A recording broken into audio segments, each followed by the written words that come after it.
पश्चिम बंगाल की राजधानी कोलकाता एक हफ्ते से चर्चा में है। कोलकाता के प्रतिष्ठित सरकारी मेडिकल कॉलेज में एक महिला डॉक्टर मोमिता देवनाथ की रेप के बाद निर्मम हत्या कर दी जाती है। खास बात यह है कि महिला डॉक्टर नाइट शिफ्ट में ड्यूटी कर रही थी।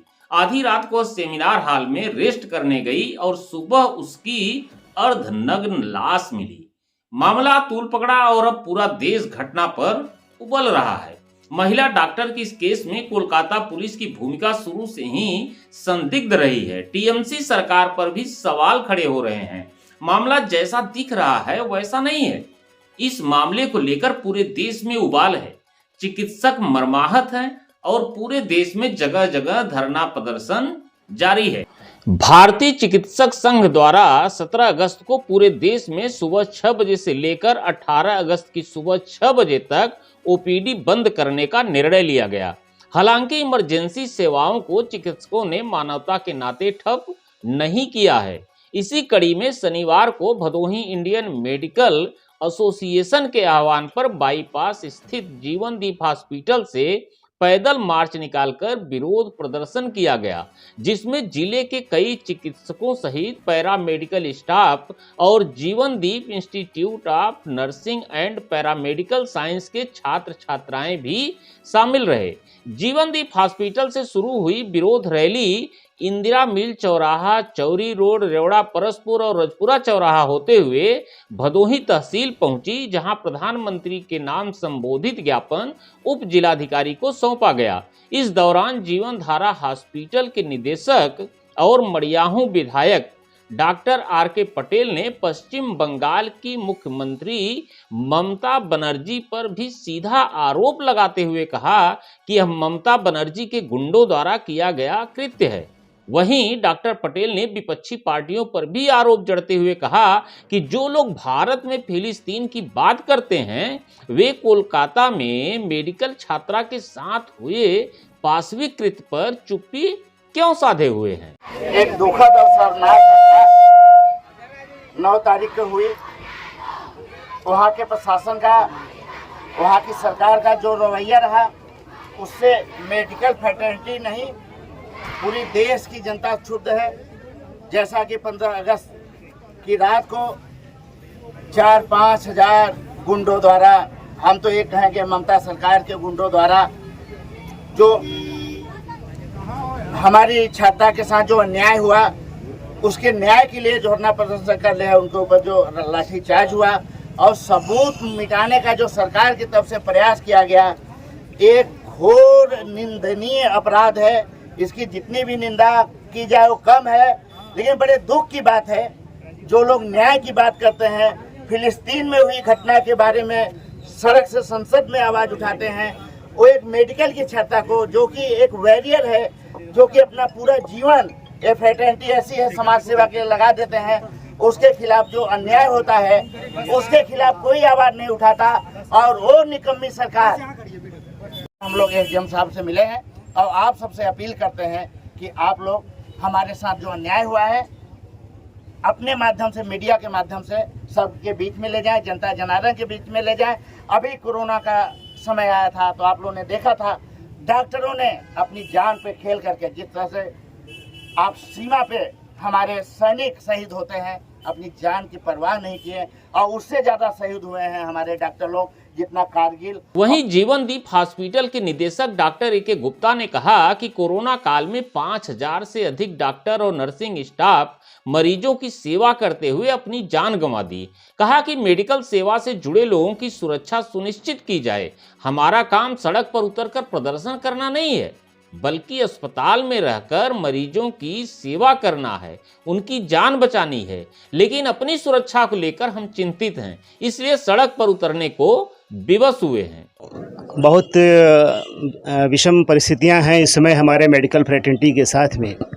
आपने देखा होगा कि जैसा कि डॉक्टर पटेल साहब ने बताया कि कोरोना के भीषण काल में हमारे भाई बहनों सब ने जी जान लगा करके, अपनी जान खतरे में रख करके पूरे देश की, पूरे विश्व की सेवा किया। और उसके दरमियान में करीब 5000 से ज़्यादा डॉक्टर और उससे भी ज़्यादा नर्सिंग स्टाफ जो है शहीद हुए हैं।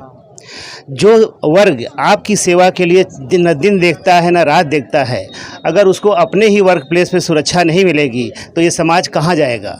ये समाज के पतन की एक बड़ी निशानी है।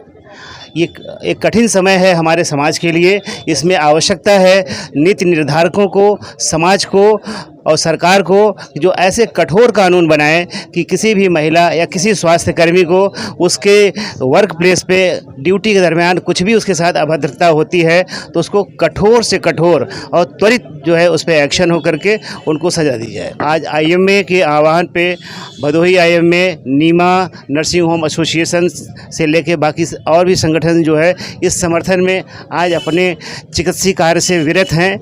आज हमने मानवता को दृष्टिगत रखते हुए इमरजेंसी सेवाएं जारी रखी हुई हैं, लेकिन ओपीडी और सामान्य सेवाएं आज हमारी निलंबित रहेंगी। वहीं संजीवनी हॉस्पिटल सुरियावा के निदेशक डॉक्टर संतोष उमर ने बताया कि आए दिन अस्पतालों में अराजक तत्वों द्वारा घटनाएं घटित हो रही हैं, लेकिन प्रशासन का रवैया डॉक्टरों के प्रति ठीक नहीं रहता है। जब कोई शिकायत लेकर पुलिस के पास जाता है तो उसे सुरक्षा और न्याय दिलाने की जगह दोहन का माध्यम बना लिया जाता है। कोलकाता में एक गैंग रेप किया गया, वो भी मेडिकल फ्रेटर्निटी के साथ। उसमें वहाँ के लोग, स्टाफ भी शामिल थे और प्लस प्रशासन की बहुत बड़ी उसमें लापरवाही देखी गई। तो उसी के उपलक्ष्य में आज हम लोगों का देशव्यापी हड़ताल है आईएमए की तरफ से, जिसको हम लोग यहाँ भदोही में भी कंटिन्यू रखे हैं। और सबसे बड़ी बात यह है, मेडिकल प्रोटेक्शन एक्ट बना तो है लेकिन उसको अभी भी हमारे देश में पूरी तरह से लागू नहीं किया जा रहा है। मेडिकल प्रोटेक्शन एक्ट में सारी चीज़ें आ गई हैं और बहुत अच्छे से उसका एक्ट बना हुआ है।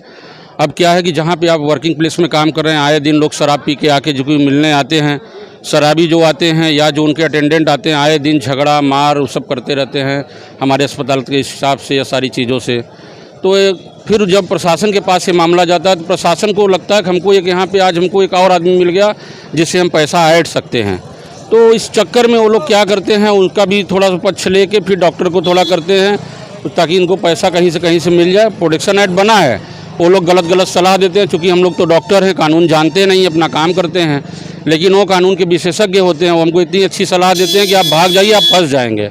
इस तरह से वो हमको बताते हैं कि हमने ही क्राइम किया है, उनको अपने अस्पताल से एक शराबी को भगा के या मारपीट को रोक के।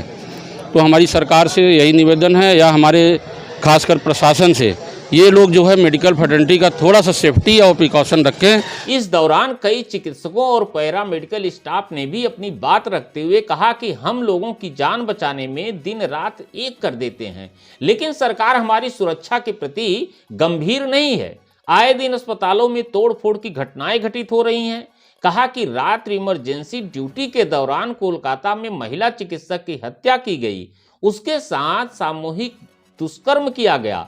उस चिकित्सक को जिस तरह प्रताड़ित करके मारा गया, उसकी जितनी निंदा की जाए कम है। सरकार को चाहिए कि आरोपियों को कड़ी से कड़ी सजा मिले ताकि कोई दूसरा ऐसा करने का दुस्साहस न कर सके। विरोध प्रदर्शन के दौरान कई चिकित्सकों ने अपनी बात रखी, आप भी सुनिए।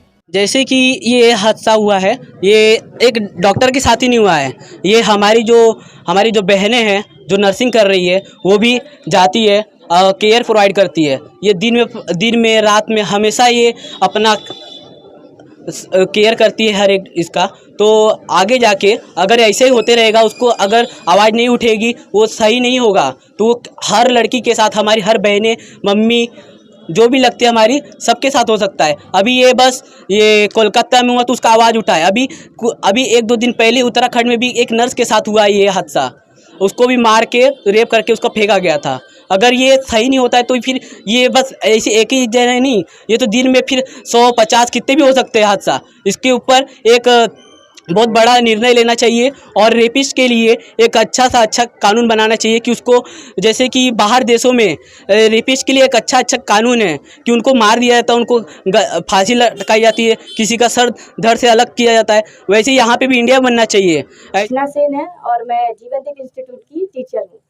मेरा क्वेश्चन ये है सरकार से कि आज जो हो रहा है वो हमेशा ही होता है। मैंने छोटे से लेके बड़े तक यही देखा है कि लड़कियां कहीं भी सेफ नहीं है, ना ही किसी मार्केट में, ना ही किसी जगह पे वो कहीं सेफ नहीं, इवन अपने वर्क प्लेस पे भी सेफ नहीं है। तो मैं सरकार से ये अनुरोध करना चाहूँगी कि हमारी बेटी महिलाओं को प्रोटेक्शन प्रोवाइड करे और ऐसा रूल्स बनाए ताकि जो भी जिसने भी ये हरकत की है दरिंदगी ने, क्योंकि इंसानों के अंदर से इंसानियत आजकल चली जा रही है, हैवानियत, लोग हैवान बन गए हैं। ये भी नहीं सोचते कि हमारा क्या रिलेशन है उस महिला के साथ, वो मेरी बेटी है, बहू है, ये एक घर की इज्जत है। तो मैं सरकार से यही अनुरोध करूंगी कि हमारी गर्ल्स के लिए एक ऐसा रूल्स रेगुलेशन बनाए जिससे हर एक इंसान करने के पहले 10 बार सोचे और हमारी माँ बहनों को और एक अच्छा प्रोटेक्ट। इतनी जो है संख्या में हम लोग यहाँ इकट्ठा हुए हैं। आज जो देश दुनिया की जो हालात है, महिलाओं के ऊपर इतने अत्याचार हो रहे हैं, हमारे डॉक्टरों के ऊपर जो है कहीं कोई घटना हो जा रही है, तोड़ फोड़ अस्पतालों का हो जा रहा है। इस तरह का कार्य अगर पब्लिक करेगी तो डॉक्टर अगर अपने काम से विरक्त हो जाएगा तो बहुत परेशानी आ जाएगी समाज को। हम लोग जो है कोरोना काल हुआ, बहुत सारी ऐसी आपात स्थिति में हमारी पूरी चिकित्सीय टीम आपके साथ लगी रहती है, समाज के साथ सेवा में लगी रहती है, और डॉक्टरों के साथ, स्टाफ के साथ इस तरह का अगर बर्ताव हो रहा है तो ये जो है हमारे समझ से जो है ये समाज हित में नहीं है। इमरजेंसी के टाइम में हम लोग पूरे 24 घंटे रहते हैं हॉस्पिटल में। हमने तो उस टाइम कभी ये सोचा भी नहीं था कभी ऐसा भी हो सकता है। ना तो हम लोग कभी कहीं डरते थे आने जाने से पूरे हॉस्पिटल में, हमको सबसे ज़्यादा सेफ जगह वही लगती थी। पर आज ये सब देख के बहुत ही दुख हो रहा है इन सब चीज़ों का कि अब बच्चे तो वहाँ भी काम करने से भी डरेंगे। कोई रेजिडेंट काम नहीं कर पाएगा अपने फुल इफिशियंसी के साथ। और बाकी जगहों जहाँ सुनसान चीज़ें हैं, मार्केट है, बाकी जगहों को जब यहाँ हॉस्पिटल में ये सब चीज़ें होने लगेंगी तो बाकी जगहों पे तो कोई उम्मीद ही नहीं कर सकता कि औरतों के साथ क्या क्या हो सकता है। तो इस चीज़ को रोकने के लिए बिल्कुल एकदम टाइम से जो भी निर्णय होना चाहिए, जो भी जस्टिस मिलना चाहिए, बिल्कुल टाइम से होना चाहिए। और ऐसा होना चाहिए कि आगे कोई अगर ऐसा कोई क्राइम करने का सोचे भी, किसी के दिमाग में भी आए तो उसकी रूह कांप जाए सब करने से पहले। और रेजिडेंट डॉक्टर्स या भी जो भी फीमेल या कोई भी हो, उसको सेफ्टी प्रोवाइड करना तो बहुत ही ज़रूरी है। तो